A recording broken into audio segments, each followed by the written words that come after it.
제 내신이 3등급 후반이거든요. 인서울대학이 어려운 건 알지만 그래도 한두 장은 써보고 싶어요. 어떻게 하는 게 좋을까요? 내신 영향력이 가장 작은 전형은 논술 전형이죠. 그런데 내신이 낮으니까 논술로 인서울대학에 지원해, 이렇게 이야기하면 좀 무책임합니다. 논술은 경쟁률도 높고 낮은 내신을 가진 학생이 지금부터 준비해서 좋은 결과를 기대하기가 어려우니까요. 그렇지만 내신 영향력이 큰 교과 전형이나 종합 전형에서도 이를 만회할 수 있는 방법이 있습니다. 오늘 입시 시그널 시간을 통해서 그 내용들을 한번 확인해 보도록 하죠.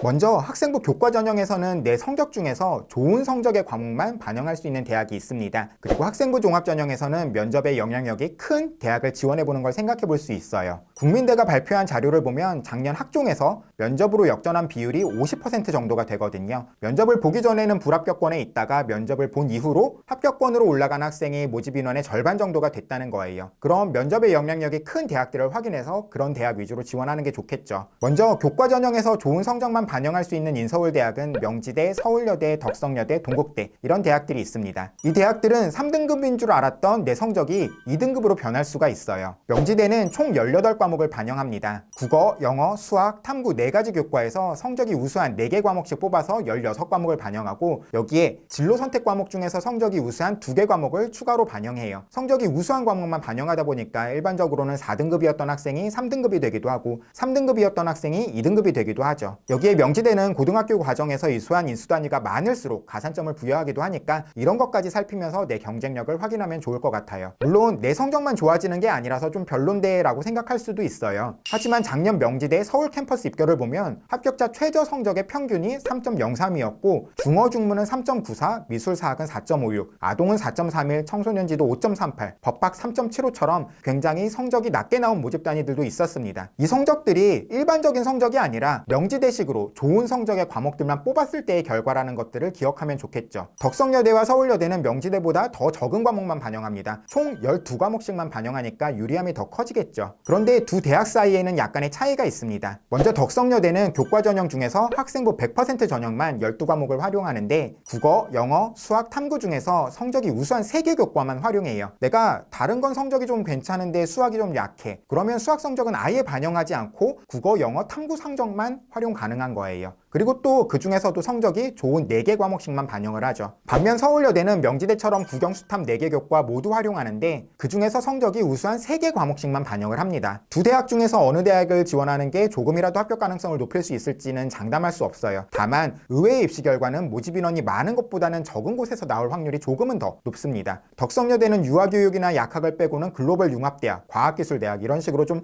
커다란 모집 단위로 선발을 하기 때문에 서울여대보다 의외의 입시 결과가 나오기 좀 어려운 측면이 있죠. 그러니까 성적이 부족하다면 서울여대 다소 선호도 낮은 모집 단위 쪽으로 지원을 해보시는 게 어떨까 해요. 그리고 참고로 지난 영상에서 계속 이야기했지만 올해 서울여대 최저 기준이 완화되어서 작년에 비해서 입결은 좀 올라갈 것 같습니다. 그러면 작년처럼 성적이 우수한 과목만으로 따졌을 때 4등급대 입결이 나오는 그런 학과는 올해는 없을 것 같아요. 아마도요. 작년 입결 기준으로만 지원하려고 해서는 안 된다는 이야기입니다. 동국대도 교과 전형에서 성적이 우수한 과목만, 그것도 10개 과목만 활용을 해서 선발을 합니다. 다만 동국대는 교과 전형이지만 거의 학생부 종합 전형이라고 생각하면서 지원해야 돼요. 서류 종합평가가 30%에 불과하지만 교과의 영향력이 활용되는 과목 수도 작고 1등급 10점, 2등급 9.99, 3등급 9.95 이렇게 등급 간 점수 차이가 매우 작은 것을 고려하면 거의 의미가 없거든요. 그러니까 동국대식으로 계산해봤더니 내 성적이 1등급대야, 기분이 좋아져서 지원해야지 이렇게 생각하면 안 되고 학생부 경쟁력을 생각하면서 지원해야 될 것 같습니다. 인서울대학 외에도 경기권에서 선호도 높은 대학인 가천대나 항공대도 모든 교과목을 활용하지는 않아요. 이렇게 일부 성적이 좋은 과목만 반영하는 대학들, 그런 대학들만의 방식으로 성적을 변환해 볼 필요가 있겠죠. 저희 진학닷컴에 성적 입력을 하면요, 무료로 해당 대학의 방식으로 성적을 산출해 주니까요, 그 성적을 확인해 보고 또 필요하다면 그때의 내 내신 경쟁력은 다른 학생들에 비해서 어떤지까지 확인해 보고 교과 전형 상향 지원 전략을 세워보면 좋겠죠. 학생부 종합 전형은 면접의 영향력이 큰 곳으로 지원을 해보는 것이 좋겠죠. 이건 두 가지 측면에서 생각해 볼 수가 있는데 작년에 비해 면접의 비중을 높인 대학들이 있고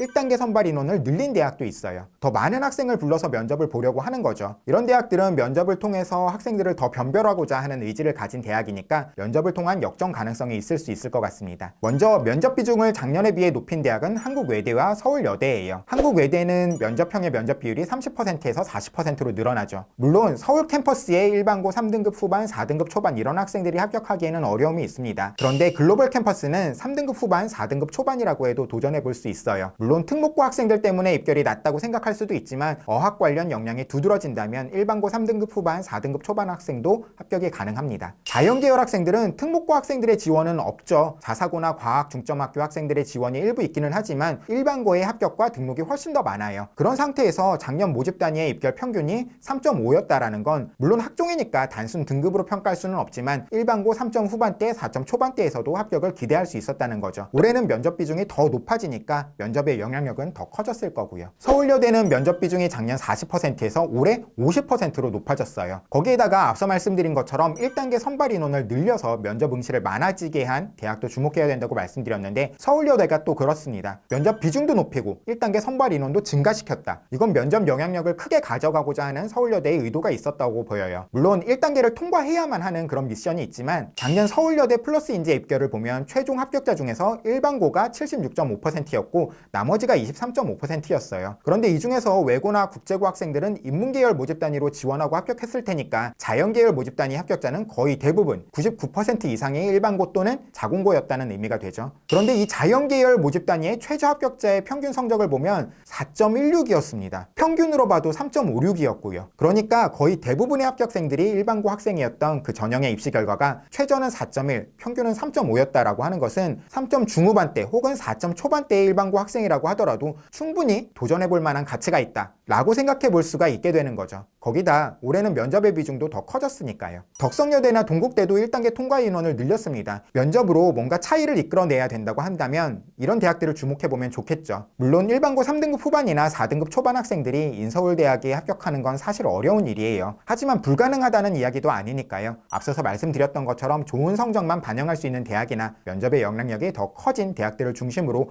상향 지원 전략을 세워보시면 좋을 것 같습니다. 그럼 오늘은 여기서 영상 마치도록 하고요. 다음에 다른 주제로 다시 인사드리겠습니다. 감사합니다.